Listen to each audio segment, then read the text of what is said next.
Urgence et exigence absolue de l'heure, suivre Jésus en disciple accompli.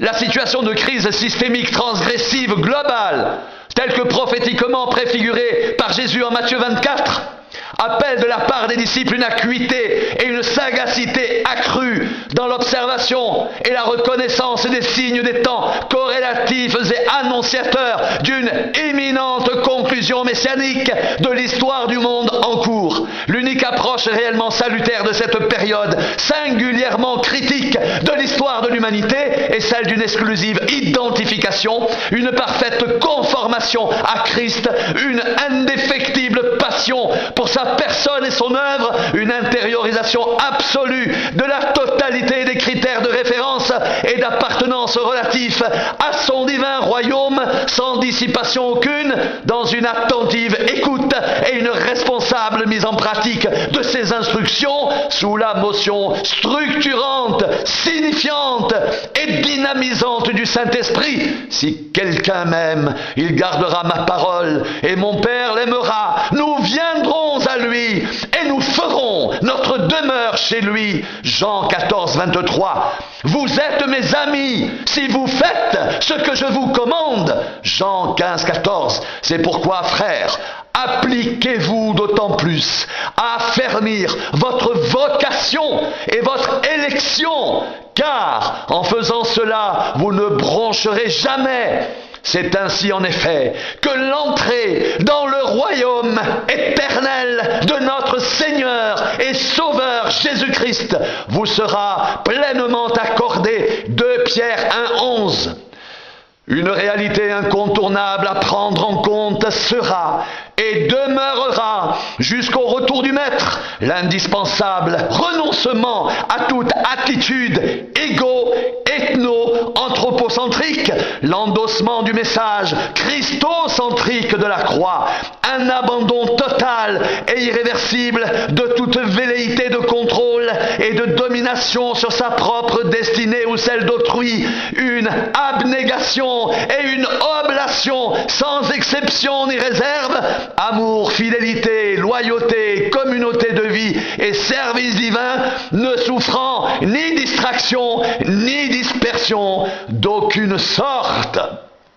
Si quelqu'un veut venir après moi, qu'il renonce à lui-même, qu'il se charge de sa croix et qu'il me suive, car celui qui voudra sauver sa vie la perdra, mais celui qui la perdra à cause de moi la trouvera. Et que servirait-il à un homme de gagner tout le monde s'il perdait son âme? Ou que donnerait un homme en échange de son âme? Matthieu 16, 24, 26.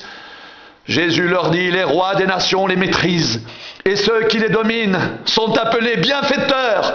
Qu'il n'en soit pas de même pour vous, mais que le plus grand parmi vous soit comme le plus petit, et celui qui gouverne comme celui qui sert. Luc 22, 25, 26.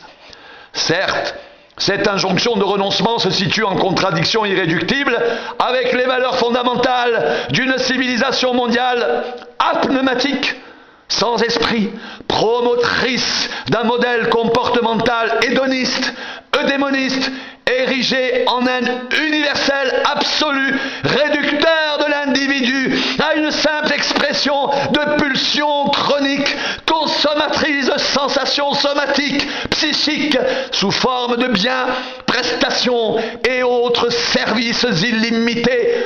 En tout état de cause, Jésus demeure le seul recours, l'unique révélateur de l'état de transgression structurelle des êtres humains de toutes époques, seul apte à enseigner à ceux qui le créditent, ajoutant foi à sa parole, le moyen de sortie de l'impasse labyrinthique dans laquelle ils se sont tragiquement et dramatiquement fourvoyés et abîmés.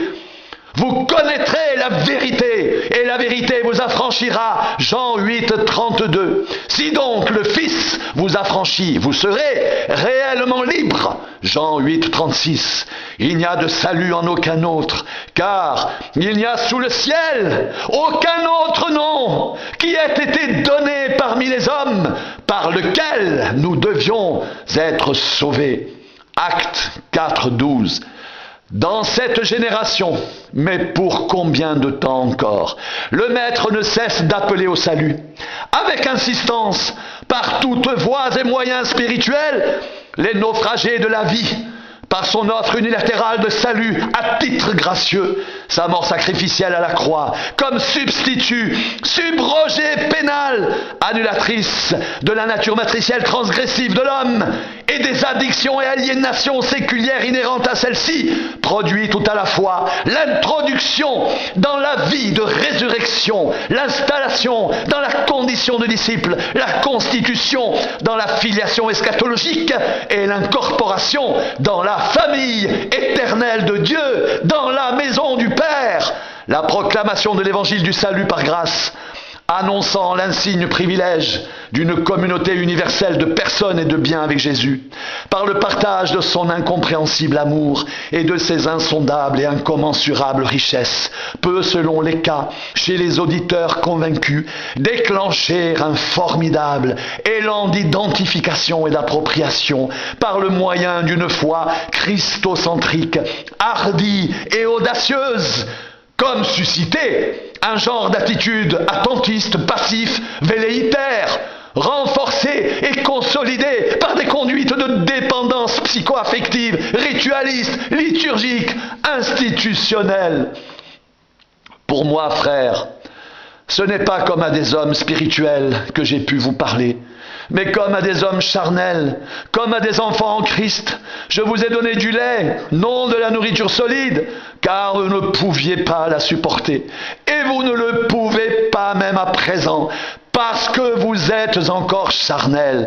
1 Corinthiens 3, 1, 2. L'heure vient, et elle est déjà venue, où les vrais adorateurs adoreront le Père en esprit et en vérité, car ce sont là les adorateurs que le Père demande. Dieu est esprit, et il faut que ceux qui l'adorent, l'adorent en esprit et en vérité. Jean 4, 23, 24. Cependant, si l'exigence radicale de renoncement à soi-même, explicitement formulée par Jésus, ne concerne pas les êtres non encore régénérés, toujours soumis à l'ancienne nature psychique, assujettis à la loi du péché et de la mort, elle constitue en revanche un impératif catégorique spirituel pour tous les disciples sans exception, fils de résurrection, régis par la loi de l'esprit de vie qui est en Jésus-Christ, en même temps qu'une perspective d'affranchissement de toute forme de fixation et dépendance psychique en vue d'un attachement exclusif au Seigneur sur le modèle du cep et des sarments, expurgé de tout objet transitionnel étranger à la foi. J'ai été crucifié avec Christ, et si je vis, ce n'est plus moi qui vis, c'est Christ qui vit en moi. Si je vis maintenant dans la chair, je vis dans la foi au Fils de Dieu qui m'a aimé et qui s'est livré lui-même pour moi, Galates 2:20. Et même je regarde toute chose comme une perte à cause de l'excellence, de la connaissance de Jésus-Christ mon Seigneur, pour lequel j'ai renoncé à tout, et je les considère comme de la boue, afin de gagner Christ. Philippiens 3, 8, 9. De plus, le statut de disciple de Christ, de citoyen des cieux, de ressortissant du royaume de Dieu, de membre de la famille divine, avec Dieu pour Père, constitue un niveau de réalité et de privilège tel, si incompréhensible par la raison humaine, que seul le Saint-Esprit, sondeur des profondeurs de Dieu, a capacité de nous les faire connaître, nous en facilitant la meilleure assimilation et la plus claire conscience dans une harmonieuse atmosphère de spirituelle liberté. Aussi le Seigneur nous prévient-il des risques de pertes encourues par négligence, imprudence, légèreté, irresponsabilité au regard des dons et de la révélation reçue face à la gravité et à l'urgence de l'heure.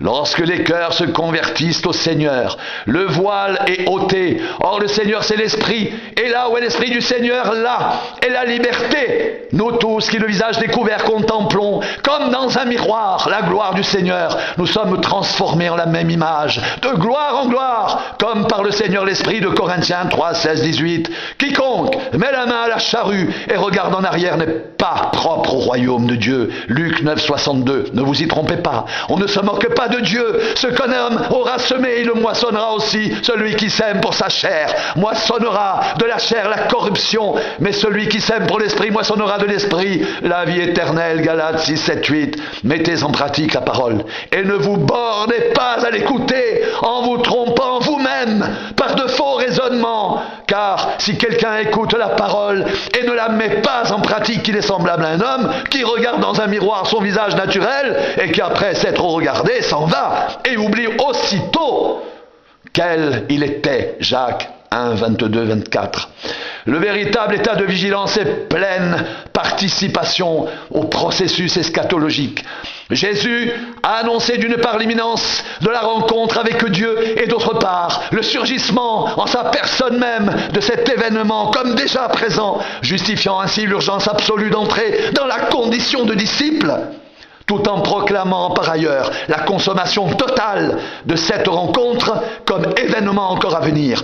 Le laps de temps s'écoulant entre les deux étapes respectives de cet événement unique est celui devant être mis à profit selon les prescriptions du Maître pour l'investissement des talents reçus dans l'action de partage du pain de l'Évangile avec toutes les nations, l'édification de la communauté messianique et la contribution à l'avènement du royaume sous l'impulsion et la direction du Saint-Esprit, car le disciple est foncièrement co-ouvrier avec Dieu dans ce grandiose et prodigieux dessein. Dieu a voulu faire connaître quelle est la glorieuse richesse de ce mystère parmi les païens. Savoir Christ en vous, l'espérance de la gloire. C'est lui que nous annonçons, exhortant tout homme et instruisant tout homme en toute sagesse, afin de présenter à Dieu tout homme devenu parfait en Christ. Colossiens 1, 27, 28. Celui qui plante et celui qui arrose sont égaux. Chacun recevra sa propre récompense selon son propre travail. Car nous sommes ouvriers avec Dieu. Vous êtes le champ de Dieu, l'édifice de Dieu. 1 Corinthiens 3, 8, 9.